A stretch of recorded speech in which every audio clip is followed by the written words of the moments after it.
মার্কিন president Donald ট্রাম্পের পররাষ্ট্রনীতি মূল্যবোধ ভিত্তিক না হয়ে নিতান্তই লেনদেনমুখী হতে যাচ্ছে বলে মন্তব্য করেছেন দেশটির দক্ষিণ এশিয়া বিষয়ক বিশেষজ্ঞ মাইকেল কুগেলম্যান। তিনি বলেন, বাণিজ্য ও ভূরাজনৈতিক দৃষ্টিকোণ থেকে বাংলাদেশের সঙ্গে সম্পর্কের মূল্যায়ন করবে ওয়াশিংটনের নতুন প্রশাসন।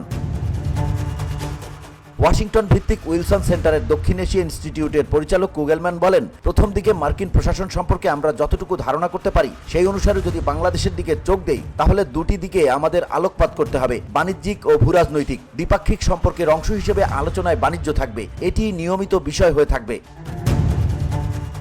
বুধবার রাজধানীর বেইলি রোডের ফরেন সার্ভিস একাডেমিতে বাংলাদেশ যুক্তরাষ্ট্রের সম্পর্ক ভবিষ্যৎ পূর্বাভাস শীর্ষক সেমিনারে মূল প্রবন্ধ উপস্থাপন করেন তিনি। কসমস গ্রুপের দাতব্য প্রতিষ্ঠান কসমস ফাউন্ডেশনের আয়োজনে এই সেমিনার অনুষ্ঠিত হয়। সেমিনারে স্বাগত বক্তব্য রাখেন কসমস ফাউন্ডেশনের চেয়ারম্যান এনায়েতুল্লাহ খান। সঞ্চালনা করেন সাবেক তত্ত্বাবধায়ক সরকারের পররাষ্ট্র উপদেষ্টা ডক্টর ইফতেখার আহমেদ চৌধুরী।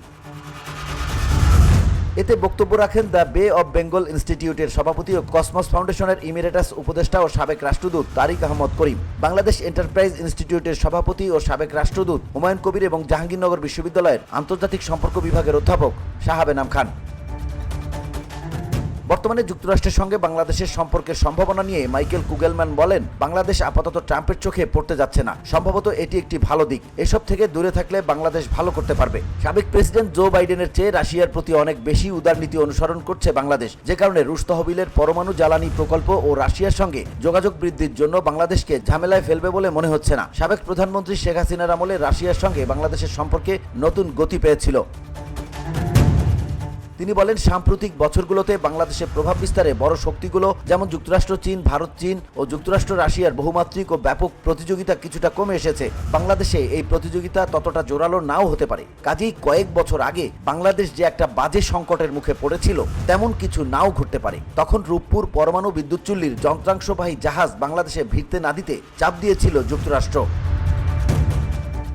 দক্ষিণ এশিয়া বিষয়ক এই মার্কিন বিশেষজ্ঞ বলেন, হিন্দুদের উপর নির্যাতন নিয়ে সমালোচনা বাদ দিলে বাংলাদেশের অভ্যন্তরীণ বিষয়াদি ও মানবাধিকার নিয়ে খুব বেশি কিছু বলতে যাননি ট্রাম্প। কোনো একটি নির্দিষ্ট সময়সীমার মধ্যে বাংলাদেশে নির্বাচন দিতে কিংবা না দিতে তিনি কোনো চাপ প্রয়োগ করছেন না। এর অর্থ হচ্ছে তার পররাষ্ট্রনীতি আগাগোড়া লেনদেন নির্ভর, যেখানে মূল্যবোধের কোনো বালাই নেই। কুগেলম্যান বলেন, এর বাইরে যদি বলি, ডক্টর মোহাম্মদ ইউনূসের নেতৃত্বাধীন বাংলাদেশের অন্তর্বর্তীকালীন সরকারের সঙ্গে কাজ করবে ট্রাম্প প্রশাসন। হয়তো সেটা জো বাইডেন প্রশাসনের পর্যায়ের ঘনিষ্ঠতা নাও হতে পারে, তবে মার্কিন বাণিজ্যিক স্বার্থ ঠিক থাকলে বাংলাদেশের সঙ্গে দীর্ঘমেয়াদী অর্থনৈতিক সম্পর্ক গড়ে তুলবে ট্রাম্প প্রশাসন। যদিও বাংলাদেশের সামনে বেশ কিছু প্রতিকূলতা রয়েছে। সাম্প্রতিক বছরগুলোতে বাংলাদেশের অর্থনৈতিক চাপ বেড়েছে, বাংলাদেশের সঙ্গে যুক্তরাষ্ট্রের বাণিজ্য ঘাটতিও রয়েছে।